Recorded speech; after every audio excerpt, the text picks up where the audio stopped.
back that up. So far, so good for Jakal. He's going to back up that opportunity now, but Kurama just another mountain in his way as we get into game number 1, Charles. Yeah, and I feel like this is for sure this is a matchup Kurama is very comfortable with, and Mario being a pretty common character, I'm going to assume that Jakal is familiar with this matchup as well. So we're definitely going to see a very experienced, fleshed out version of this matchup. And Wolf also an equally common character, just characters that play neutral very well, that have a strong punish game, can make reads, have incredible movement, and incredible combo game. You're going to get to see really exciting play out of 2 players who are masters of their craft. Oh, yeah, absolutely. And I mean, the list was pretty long there for my boy Wolf, so you already know he's a top tier, and as well as Mario. Obviously, Mario will have some range issues, right? That's always been the thing in the past, and wow, what a forward smash. I don't know if the DI was correct on that, but I know the Wolf forward smash is quite powerful. Yeah, can't believe that forward smash already knocked out Kurama there. So Jakal with an early lead, he'll take those any way you can get him. I don't think he expected it, but let's see what he can come up with here. Ooh. Gets the down throw and the dash attack coming. Another dash attack follow-up off the air dodge. And can he get a play here? Oh, the dare? Oh, okay, not going to go for the double there. And you can also sometimes go for a Wolf Flash back to the ledge to try and catch the 2-frame. But Jakal, not going to mess with that. Mario's recovery is pretty quick and tangible on the startup as well. And you just don't want to get a weird stage spike or anything like that. Wow, almost got up into the light. Wow, Kurama playing with fire there, doing the get up right in the Wolf's up smash, but able to get out of the way. You're going to see Jakal definitely try to get those angled down forward tilts or a down tilt. Try to 2-frame Mario's up B, and he's definitely going to go ahead and play it safe. Doesn't want to lose that momentum he's built up thus far. Yeah, and that intangibility I was talking about on the Mario up B, that's only at the very beginning. So Wolf, that recovery is very susceptible towards the end while you're trying to snap onto the ledge. But right now, Kurama cannot get this stock. Jakal's doing such an incredible job of going around Mario's win conditions and making sure no back air, no up smash. But if you get hit by a back air here, what is Kurama going to do? Ooh, interesting recovery there, but not able to do much in the way of punish it.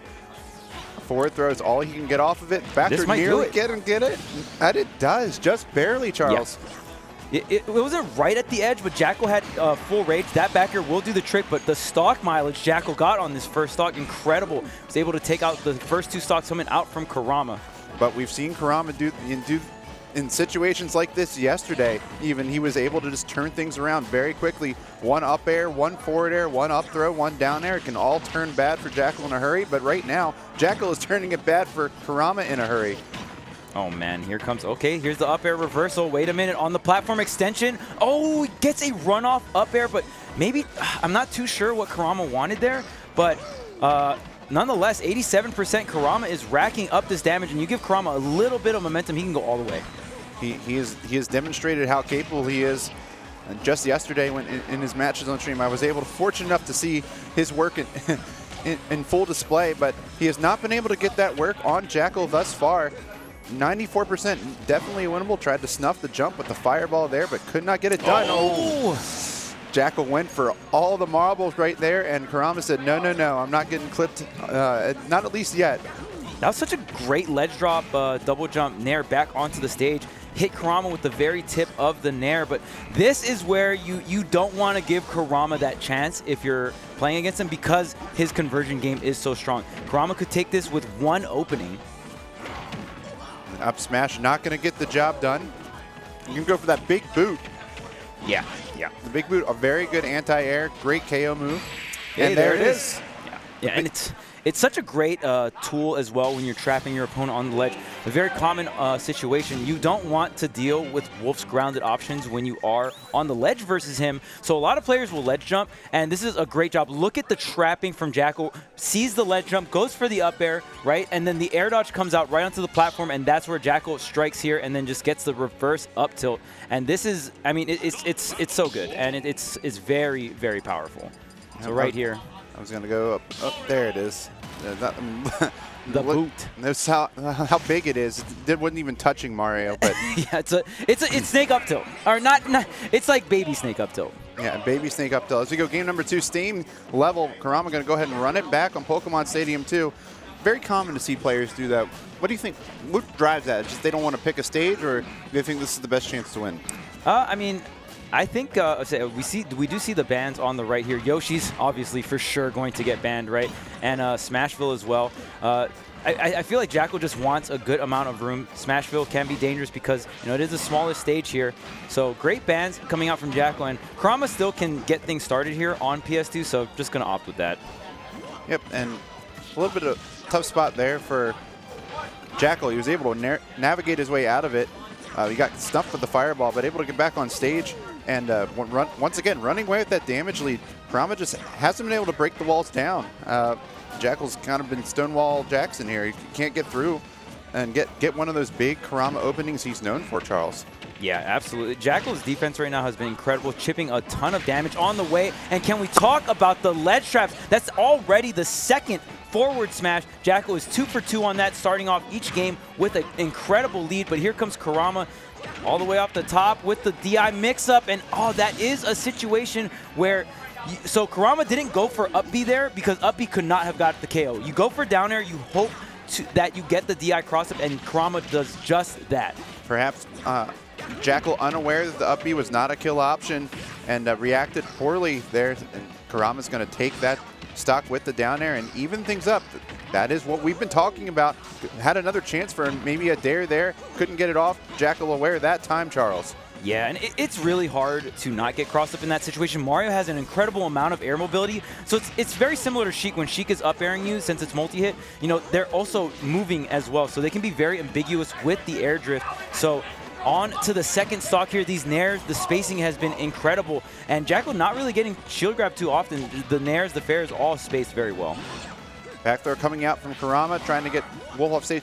I think at this, definitely at this percent, just going to always throw Wolf off stage and try to make a play off of that, right? Yeah, absolutely. Just try to get Wolf to make a mistake. See what we can do and get in Jakal's head a little bit. Jakal has been, we're just working him over and over and making it so difficult for him to get the stocks off, whereas Jakal's gotten 2 forward smash KOs, like you mentioned.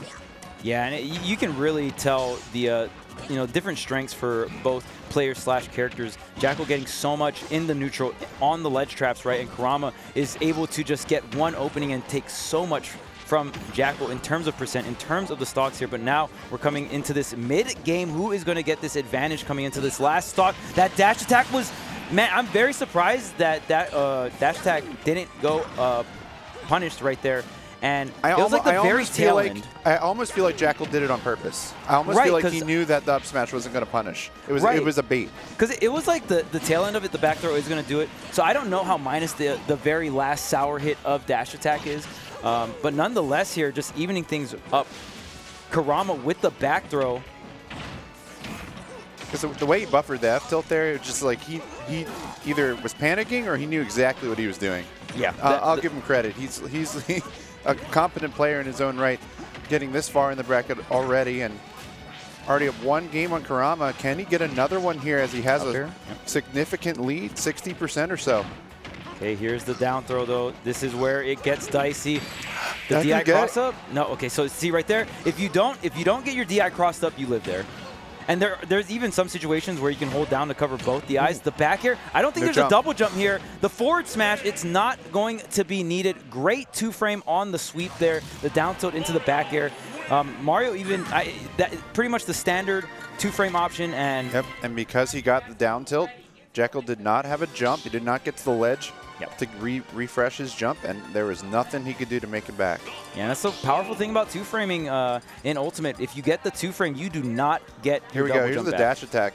That was absolutely a bait. That was absolutely a bait. Because it didn't hit shield. Look at this. So I thought it hit shield at the very end, but yeah, it did not hit back shield. And forth. He baited it. It was like a roll coverage bait, and then he rolled.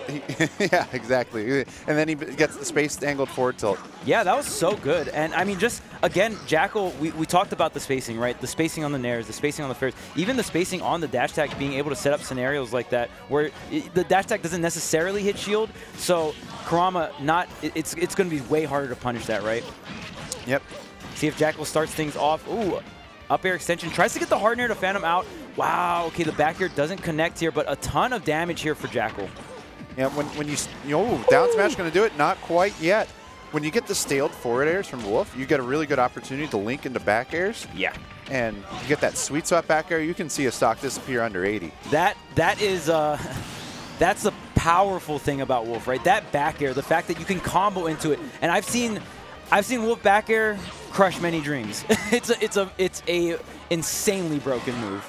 And then it got nerfed. To imagine, it used to be more powerful, Charles, but Jakal always making good use of it. Nonetheless, another 2-frame snuff into the back air. Jakal gives it up, says, nope, I know I can't make that one back. Yeah, and it's so different. The set all of a sudden is so different when Kurama is hitting these down tilt 2-frames, right? Like Jakal felt like in the driver's seat. Now Kurama has an answer to get these stocks. The ledge traps weren't working out too well, but the 2-frames into the back air are. Getting the neutral air out of shield, trying to get something set up, but couldn't get it going there. Now Kurama, the best punish game in the West, taking it to the house. Could not quite finish it off though.